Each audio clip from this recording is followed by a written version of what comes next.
Number two, and this is potentially one of my personal favorites, so I wanted to tell you sooner rather than later. I couldn't wait to tell you. So I made number two of a few.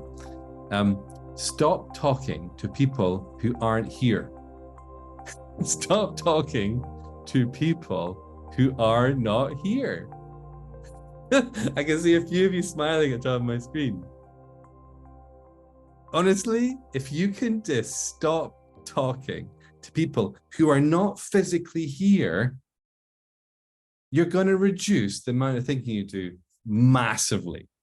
Like, you can see, I can see some of you are kind of almost squirming, going, oh, I can see myself how often I do that. I do that so much.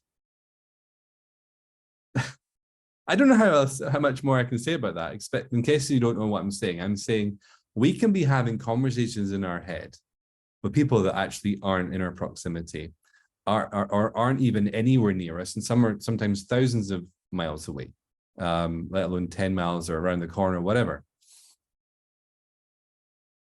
Be where your body is. Stop talking to people that aren't here.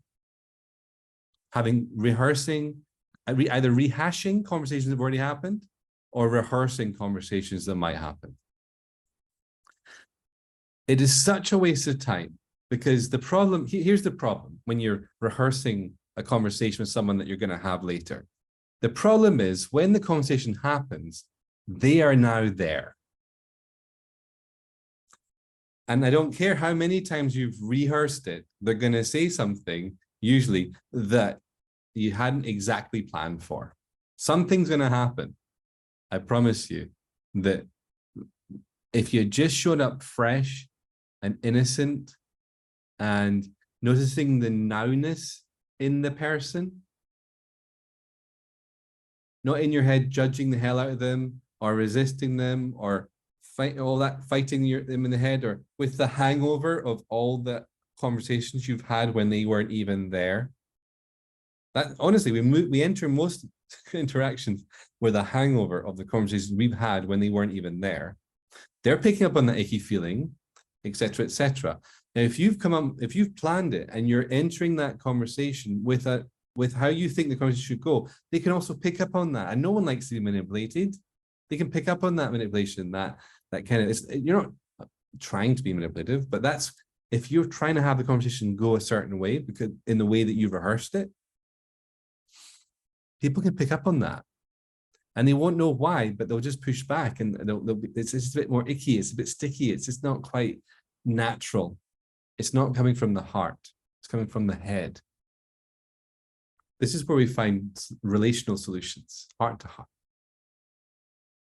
And that energy rises up from the heart through our mouths, through the conversation. Okay? It doesn't come from the head down out the mouth. It can, but I'm saying the most connected, conscious conversations rise up from the heart out of the mouth, not down from the mind out of the mouth. Okay? And if you've been having a conversation with them in your mind, you're going to try and make that conversation happen. It doesn't work very well. But that's a side note to the overthinking thing that we're really talking about today.